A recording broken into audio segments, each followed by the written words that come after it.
ओम शांति। सभी बाबा के प्यारे प्यारे बच्चों को हमारी तरफ से, बाबा की तरफ से ओम शांति।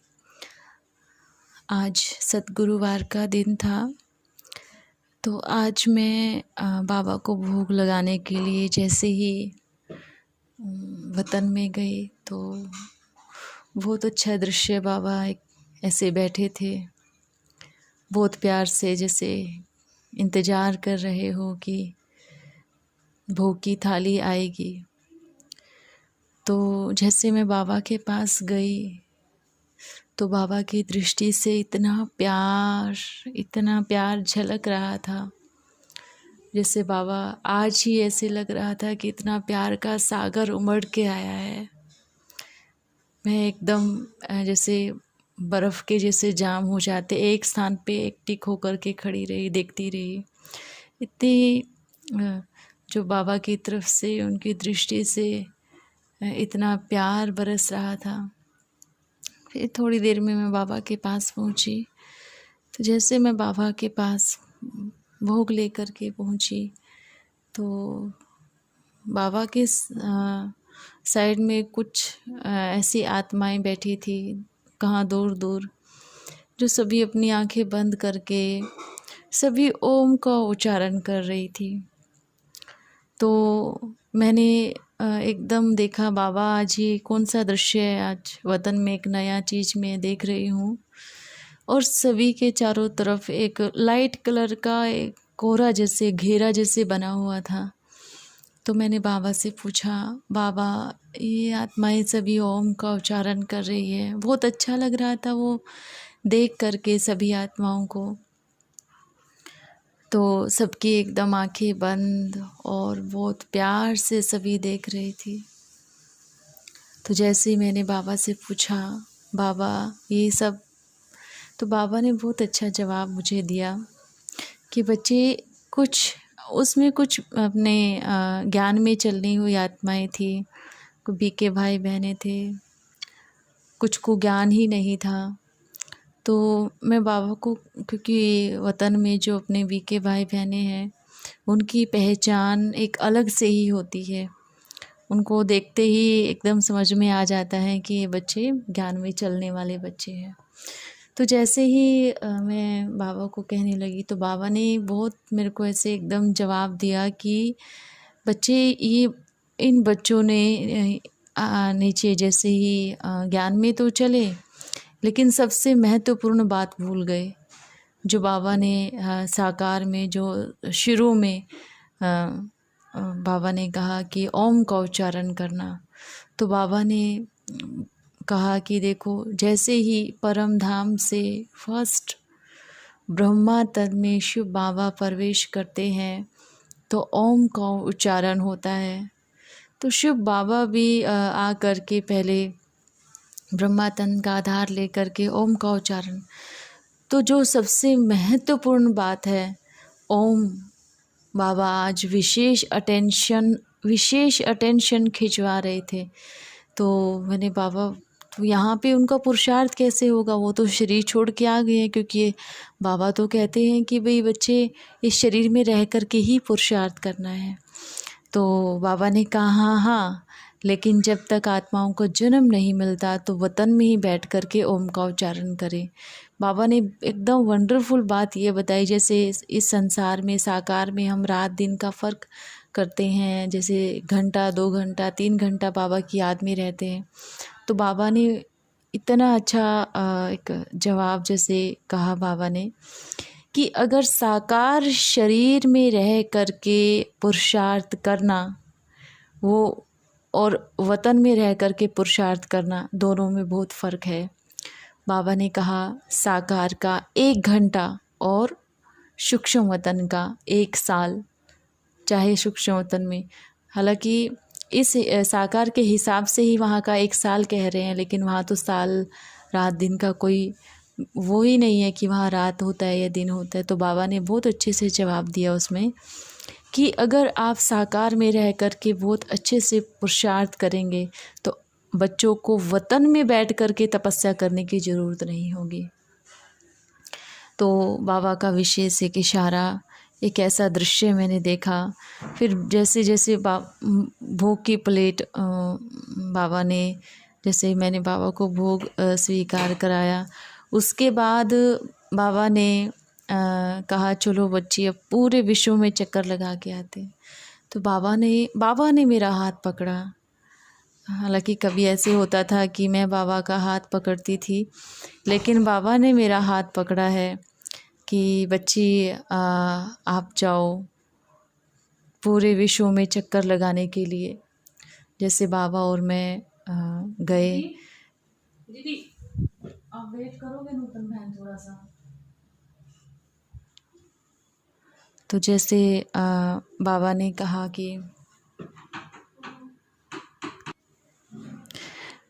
तो उस समय जैसे मैं बाबा के पास में साथ में बाबा और मैं जैसे चक्कर लगा रहे थे, घूम रहे थे, तो आकाश और धरती के बीच का जो हिस्सा था वहाँ पे अंतिम समय का इशारा जो मैंने देखा है, अंतिम समय जब चारों तरफ हाहाकार हो रही होगी, अभी भी हो रही है, लेकिन अंतिम समय का इशारा मैं देखी कि आकाश और धरती के बीच में एक शिवलिंग बन गया अपने आप ही।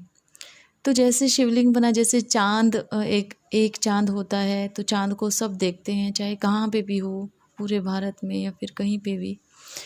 तो जैसे चाँद ऐसे दिखता है आकाश में, ऐसे ही लाइट का शिवलिंग आकाश और धरती के बीच में ऐसे बन गया और घूम रहा है वो ऐसे, और चारों तरफ अपनी वाइब्रेशन, अपनी किरणें ऐसे फैला रहा है कि, और इतना जैसे शक्तियाँ निकल रही है, जैसे एकदम सूर्य पास में आ गया हो और पूरी तरह से अपनी रोशनी को फैला रहा हो। ऐसे आकाश और धरती के बीच में जो शिवलिंग बना, तो बहुत प्यार से मैं उसको देख रही थी। और लेकिन अचानक से जैसे नीचे देखा तो सभी जितनी भी तड़प रही हैं, रो रही हैं आत्माएं, सभी के चेहरे ऊपर दिखाई दिए मेरे को। पूरे जैसे सभी एक प्यास की नज़र से, एक झलक की नज़र से, जैसे सबको एकदम शांति की शक्ति मिल रही है, सबको बहुत अच्छा लग रहा है। और उसी लाइट में ही, उसी लाइट को देखते देखते बहुत सारी आत्माएं, खिंची हुई शरीरों से खिंची हुई आत्माएं सब की सब ऊपर आ गई बाबा के पास में। जैसे सितारे उड़ रहे हैं, जैसे आसमान में सितारे हम देखते हैं, लेकिन आज मैंने ऐसा दृश्य देखा कि धरती से सितारे उठ करके ऊपर की तरफ आ रहे हैं। सभी आत्माओं को, एक आत्मा को स्टार के रूप में मैंने अनुभव किया कि जैसे जैसे पावर हाउस शिव बाबा शिवलिंग के आकार में एकदम पावरफुल लाइट अपनी दे रहे हैं, तो जैसी आत्माओं पे पड़ रही हैं, तो उनमें से कुछ आत्माएं, सभी तो नहीं लेकिन कुछ आत्माएं उनमें से बहुत सारी जैसे सितारे धरती से उठ करके ऊपर की तरफ जा रहे हैं। तो ये दृश्य हमने देखा, तो सभी पुतले जैसे बन गए और ऐसा सबको इतना बाबा के प्रति इतना तरस कि ये कौन सी शक्ति है। कोई नहीं जानता कि ये शिव बाबा है, हम बच्चे ही लास्ट में भी हम बच्चे ही उस चीज़ को समझेंगे, जानेंगे, लेकिन अज्ञानी आत्माएं, कोई भी नहीं जानता कि ये कौन सी शक्ति है। हाँ, सब भगवान कह रहे हैं, लेकिन इसमें कितना सुख मिल रहा है, कितनी शांति मिल रही है उन किरणों से, लेकिन वो ये नहीं जानते कि ये कौन है, ये कौन सी ऐसी शक्ति है। तो बाबा ने कहा है कि बच्चे, जैसे उस समय सबको ऐसा दृश्य दिखाई देगा कि भाई ये कौन सी पावर है, तो अभी बाबा ने कहा कि सभी बैठ करके मनसा से, बाबा ने ये बात कही कि मनसा से सबको मनसा से संदेश देते जाइएगा, ताकि अंतिम समय में जो वो आकार बनेगा, तो उस समय जैसे ही उनको देखेंगे तो वो तुरंत समझ जाएंगे कि भाई कोई आया था हमारे पास संदेश देने के लिए। बाबा ने बहुत अच्छी बात की कि जो दिखता है वो सत्य नहीं है, लेकिन जो नहीं दिख रहा है वो सत्य है। जैसे हम सेवा करते हैं, दिखने वाली या बोलने वाली या कर्म करने वाली, वो तो सत्य है ही, क्योंकि उसका फल हमें सूक्ष्म रूप में मिलता है, स्थूल में नहीं मिलता है। सूक्ष्म में आपको उस चीज़ की अनुभूति होगी और अगले जन्म के लिए बाबा ने कहा है। लेकिन एक दिखने वाली जो अनदेखी सेवा, जिसको हम बोलते हैं एकदम अंदर में लाइट के शरीर में अपने आप को फरिश्ता रूप में आकर के और चारों तरफ बाबा का परिचय पहुंचाया जाए। लेकिन बाबा ने एक और संदेश विशेष दिया है कि बच्चे आवाज़ में ज़्यादा जा रहे हैं जबकि मनसा में ज़्यादा जाना है। तो ये बाबा का विशेष इशारा है कि मनसा, क्योंकि ये दृश्य और आपको स्ट्रोक भी दिखेगा कि आपकी मनसा सेवा कितनी है। यहाँ वतन में रहकर साकार वतन में रह कर के और एक अशरीरीपन का अनुभव करे, फरिश्तेपन का अनुभव करे और लाइट के शरीर से सभी आत्माओं को पावरफुल साकाश दे, तो उसका 100 गुना हमें मिलेगा। बहुत अच्छी बात बाबा ने उसमें कही कि यहाँ रह कर के वहाँ की सेवा कर सकते हो वतन की, लेकिन वतन में रह कर के साकार सेवाएं नहीं कर सकते। तो बाबा ने कहा तो साकार में रह कर के वतन की सेवा, स्थूल सेवा, मनसा, कर्मणा सब सेवाएं करते हैं तो उसका फल देखो कितना मिलता है। लेकिन जैसे हम सूक्ष्म वतन में चले जाते हैं तो कर्मणा सेवा तो हम कर ही नहीं पाते हैं, मनसा भी बहुत कम हो पाती है क्योंकि उसका फल बहुत कम होता है ना। देखो हमारे आदि पिता ब्रह्मा बाबा ने बहुत अच्छे से, क्योंकि वो तो एक बाबा का पहला एक बच्चा, उन्होंने तो पूरी तरह से अपनी मनसा शक्ति को, बाबा ने उनको एक्स्ट्रा पावर दिया है कि पूरे विश्व में चक्कर लगा करके वो सभी बच्चों को बाप का परिचय देते हैं और बाबा बहुत अच्छे से वो चीज़ अपनी कर रहे हैं। बहुत प्यार बाबा सभी बच्चों पे बरसा रहे हैं। आज का मेरा वतन का ये अनुभव था। सभी बच्चों को बाबा ने याद प्यार भी दिया, भोग भी खिलाया और बाबा ने कहा जो बच्चे वतन में नहीं आए हैं वो भोग खाने के लिए भोग की थाली लेकर के वतन में पहुंच जाए। तो ओम शांति। आज का विशेष इशारा बाबा ने कहा, अंतिम समय में सभी आत्माओं का शरीर छूटने का दृश्य दिखाई दिया कि कैसे शिवलिंग के आकार का लाइट का शरीर, जैसे चांद दिखता है ऊपर, ऐसे बड़ा सा शिवलिंग, क्योंकि चांद आकाश में है, लेकिन जो वो बनेगा शिवलिंग अंतिम समय का जो इशारा दिया वो धरती के और आकाश के बीच का दृश्य होगा और वहीं पे ही बाबा सभी बच्चों को, आत्माओं को, सभी को वहाँ से लेकर के चले जाएंगे। अच्छा, ओम शांति।